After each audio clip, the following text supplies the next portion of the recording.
Assalamualaikum. My name is Maria Ghani and I am from the Real Scholar School System. Today we are going to start with the very first lecture of English, that is for class 9th. So let's start with the grammar portion. जब हम grammar की बात करते हैं तो सबसे पहली चीज़, सबसे पहला टॉपिक जिसको हम टारगेट करते हैं, that is parts of speech.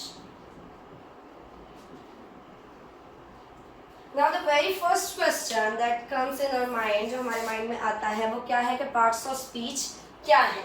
Speech क्या है? बेसिकली जो भी चीज़ें हम बोलते हैं, लैंग्वेज जो हम यूज़ करते हैं, उसको हम डिफरेंट पार्ट्स में जब डिवाइड करते हैं तो हम उसको पार्ट्स ऑफ स्पीच कहते हैं. हर जो पार्ट है उसका एक अपना स्पेसिफिक एक रोल है. अब हम देखेंगे कि वो कौन से वर्ड्स हैं जिनको हम क्या नाम देते हैं, कौन सा पार्ट कंसिडर करते हैं और वो क्या रोल प्ले कर रहे हैं जिसकी वजह से हम उन्हें ये नेम्स दे रहे हैं. अगर हम देखें तो हमारे पास इंग्लिश लैंग्वेज में बेसिकली 8 पार्ट ऑफ स्पीच हैं. The very first one is noun, then we have pronoun, adjective, adverb,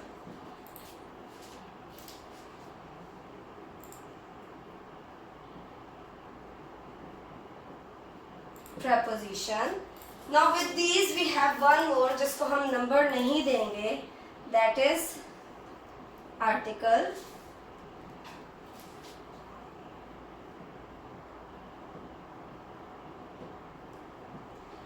इसके अलावा जो दो हैं उनको अभी हम एड्रेस नहीं करेंगे. क्यों? क्योंकि वो बहुत डिटेल में जाते हैं. वो कौन से हैं? एक हमारा आ गया verb and the other one is that is you have to guess it at the end. ठीक है?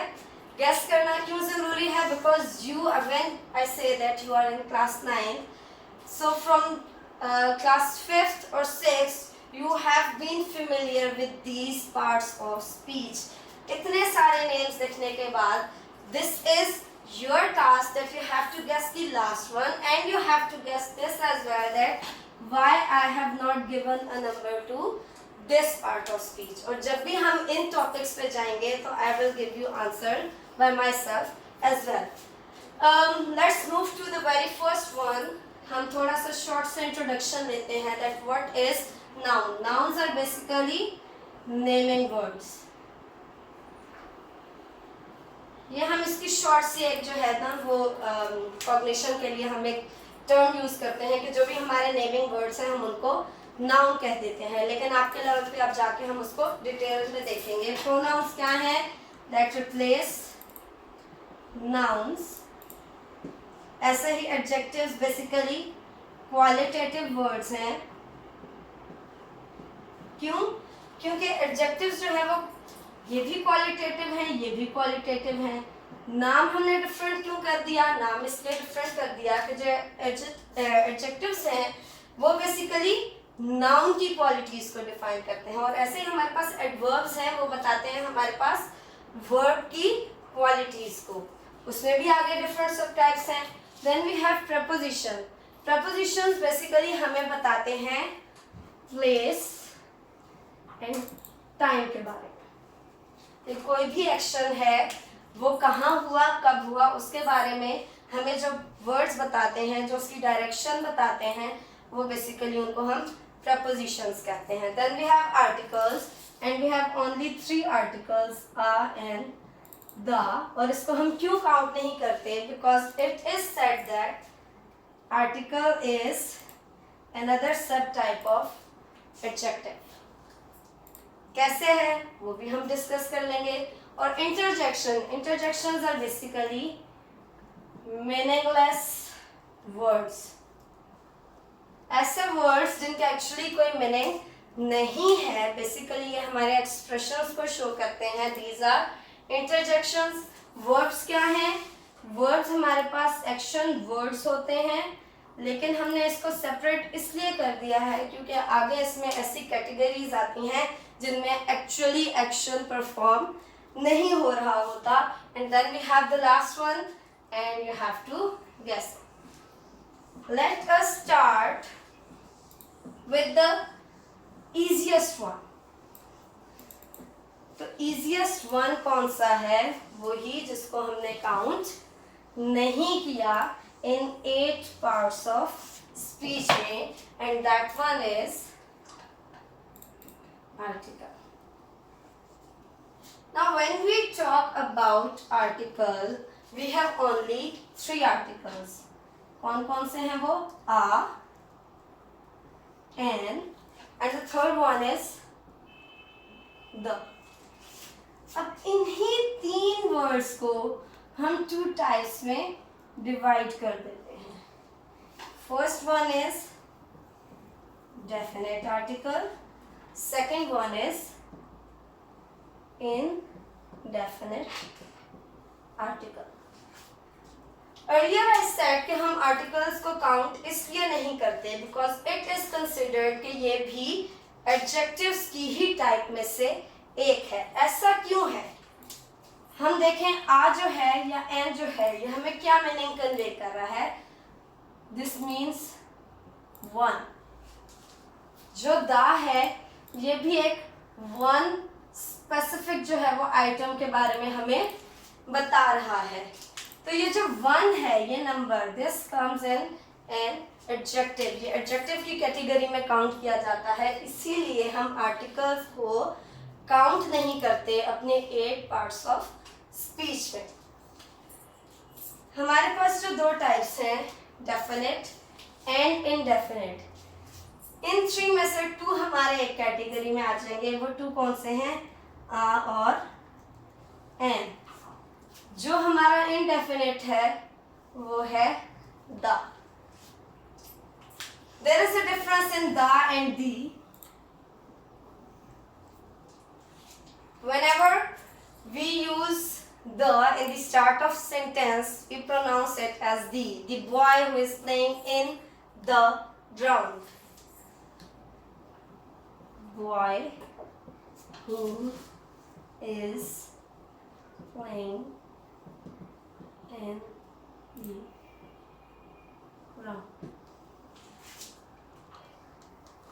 Some says that when it is used in the start of sentence, it is pronounced as the, and when it is used in the mid of sentence, it is pronounced as the. There is another conception that says that whenever this article is used with a living thing, जब हम इस article the या दी को living beings के साथ use करते हैं तो हम इसको दी प्रोनाउंस कर देते हैं, और जब हम इसको नॉन लिविंग थिंग्स के साथ यूज करते हैं तो हम इसको दा कह देते हैं. अब दोनों चीजें यहाँ पे कॉन्ट्राडिक्ट कर रहे हैं, so you do not have to worry about it. हम लोग बहुत ज़्यादा प्रोनाउंसिएशन पे फोकस करते हैं, but we need to understand this thing कि हमारे साउथ एशियन जो कंट्रीज हैं they have their own pronunciation as well. उनका अपना एक एक्सेंट है, इसलिए you do not have to worry about it. Whether it's the or the, ये आपका आर्टिकल ही है. अब हम देखेंगे कि इनका डिफरेंस क्या है, क्या वजह है, कहाँ ये यूज़ होते हैं, क्यों जो है वो आ और एन हमारे डेफिनेट आर्टिकल्स हो गए हैं और द हमारा इनडेफिनेट आर्टिकल हो गया है. हम पहले उसको देखते हैं जो हम बचपन से यूज़ करते आ रहे हैं, आ और एन का यूज. इनको हम कहाँ यूज करेंगे? I told you that whenever we are talking about a thing that is 1 in number, तो हम ये दोनों आर्टिकल्स यूज करते हैं. हमारे पास 2 वर्ड्स आए थे, definite and the second one was indefinite. In words के मतलब क्या है? अगर आप इन वर्ड्स के मतलब को अंडरस्टैंड कर लेंगे तो आपको फौरन से क्लिक हो जाएगा कि दोनों जो हैं उनमें डिफरेंस क्या है. डेफिनेट का मतलब होता है, डेफिनेट हम उन चीज़ों को कहते हैं जिनको हम डिफाइन कर सकते हैं, जिनके बारे में हम बता सकते हैं कि हाँ ये वाकई ही एक है. इनडेफिनेट वो हैं जिनको हम डिफाइन नहीं कर सकते, हमें नहीं पता कि वो एक ही हैं या वो एक से ज़्यादा भी हो सकते एप्पल, वी हैव एप्पल। हम उनको काउंट कर सकते हैं, हमारे सामने कितने एप्पल्स हैं हम बता सकते हैं। तो इसके साथ हमारा जो आर्टिकल मोस्ट प्रोबेबली यूज किया जाता है वो एक डेफिनेट आर्टिकल होता है, जो कि हमारे पास आ और एन है।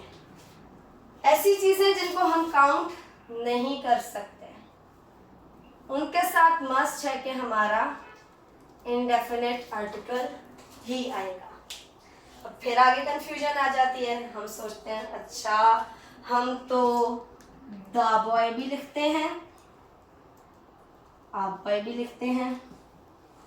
हमने अभी कहा कि आ और एन हमारे डेफिनेट आर्टिकल्स हैं, द हमारा इनडेफिनेट आर्टिकल है।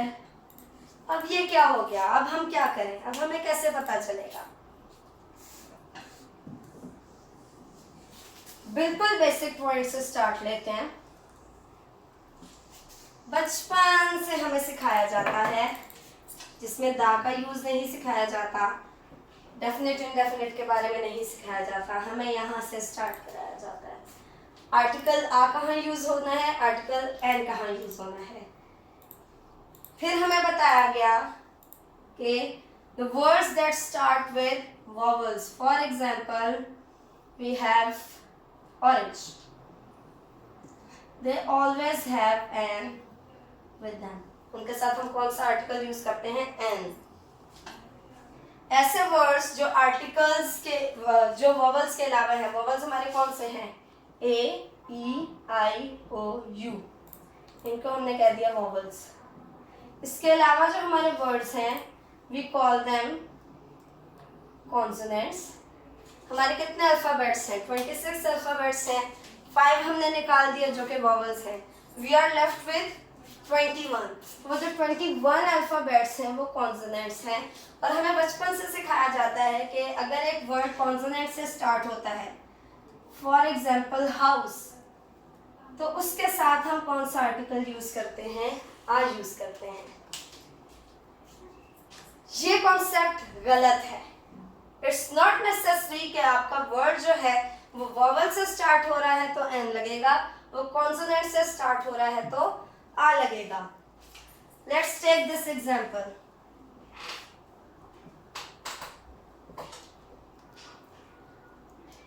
और end honour, these two words start with H, लेकिन यहाँ पे H था, हम लोगों ने A यूज कराया। We have N और N honor. Another example,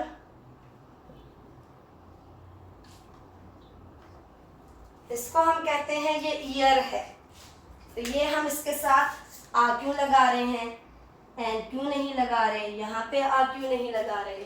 so the actual concept of use of a and an वो ये है कि you do not have to look at the alphabets, you have to look at their sounds. अगर एक word vowel sound से start हो रहा है तो उसके साथ हम एन यूज करते हैं। ऑरेंज ओ की साउंड दे रहा है, इसलिए हाउस ह की साउंड दे रहा है, इसलिए क्या है उसके साथ आ यूज कर दिया है।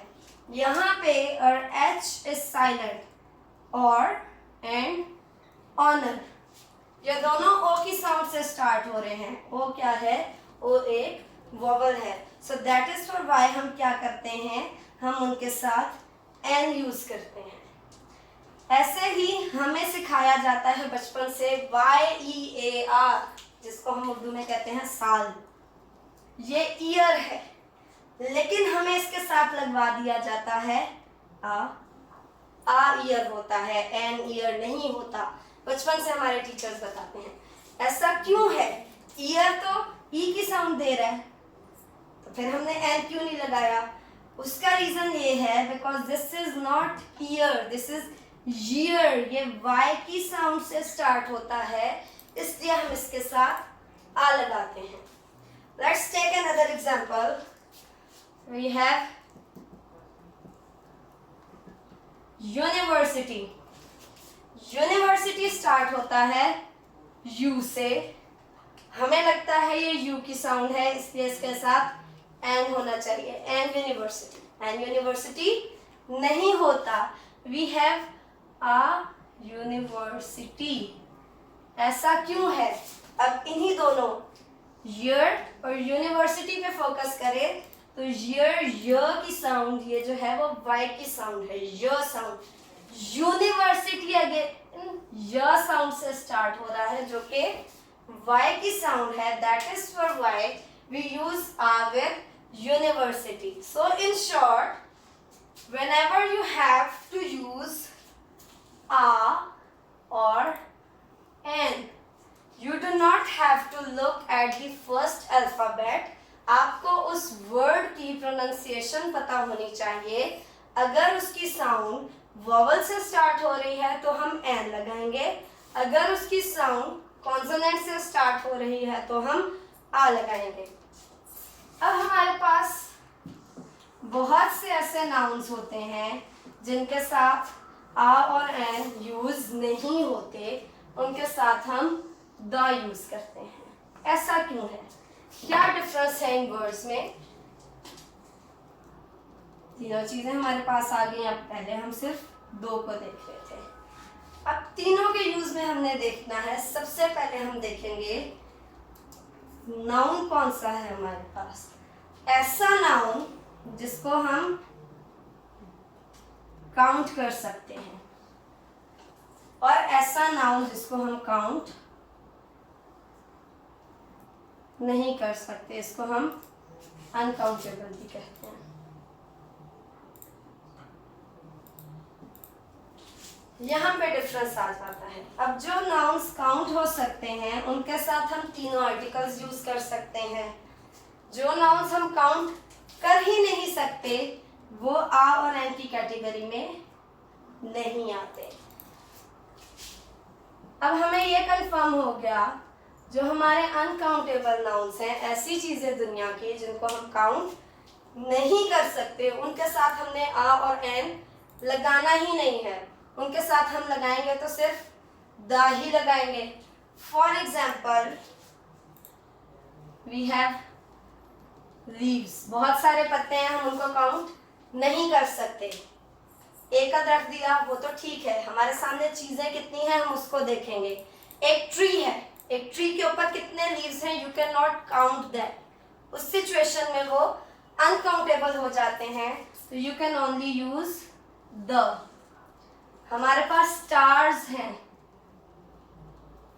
कितने सारे स्टार्स हैं दुनिया में, we can not count it, तो हम उसके साथ द ही यूज करेंगे, हम आ और एन नहीं यूज करेंगे।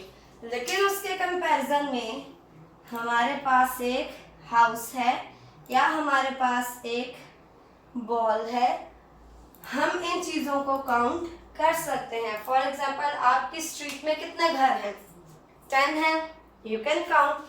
तो हम अगर उन 10 में से किसी की बात कर रहे हैं, एक की, तो वो आ भी हो सकता है, वो दा भी हो सकता है। इस सिचुएशन में हमारे पास डेफिनेट आर्टिकल भी आ सकता है, इनडेफिनेट आर्टिकल भी आ सकता है। अगेन कंफ्यूजन आ गई। अब हम किस सिचुएशन में आ यूज करेंगे, किस सिचुएशन में दा यूज करेंगे?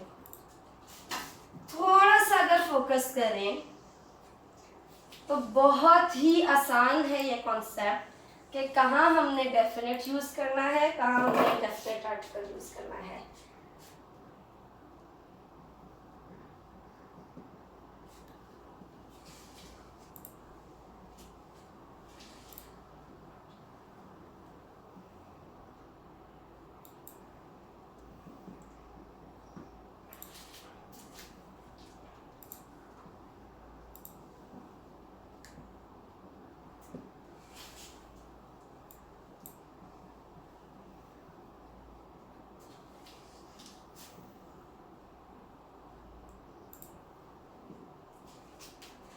मैंने 2 सेंटेंसेस लिखे हैं। इसमें first one is I live in dash house full of furniture, second one is dash house next door belongs to my uncle. यहाँ पे आपने देखना है कि आपने डेफिनेट आर्टिकल आई यूज करना है या इनडेफिनेट आर्टिकल द यूज करना है। आसान सी बात है, आसान सी बात क्या है कि जब आप किसी भी हाउस की बात कर रहे हैं, आप स्पेसिफाई नहीं कर रहे कि यही एक जो घर है उसकी बात हो रही है, तो हम क्या करेंगे, हम सिंपल आर यूज करते हैं। आई live in a house full of furniture. मैं एक ऐसे घर में रहता हूँ जिसमें बहुत सारा फर्नीचर है। अब वो घर कहाँ है, किसका है, कैसा है, हमें कुछ भी नहीं पता। House next door belongs to my uncle. अब एक ऐसे घर की बात हो रही है जिसके बारे में हमें एक इम्पॉर्टेंट डिटेल दी जा रही है कि उसका ऑनर कौन है। उसके ऑनर जो है वो आपके अंकल हैं, या जो भी बता रहा है उसके अंकल हैं। तो उस सिचुएशन में जब हमें स्पेसिफिक डिटेल दे दी जाए उस चीज़ के बारे में, हम अपना इंडेफिनिट आर्टिकल द यूज़ करते हैं। Thank you so much. We will continue with this topic in our next lecture, and do not forget to subscribe our channel, और बेल आइकन को भी आप क्लिक कर दें ताकि आपको सारी नोटिफिकेशंस टाइम टू टाइम मिलती रहें। Thank you.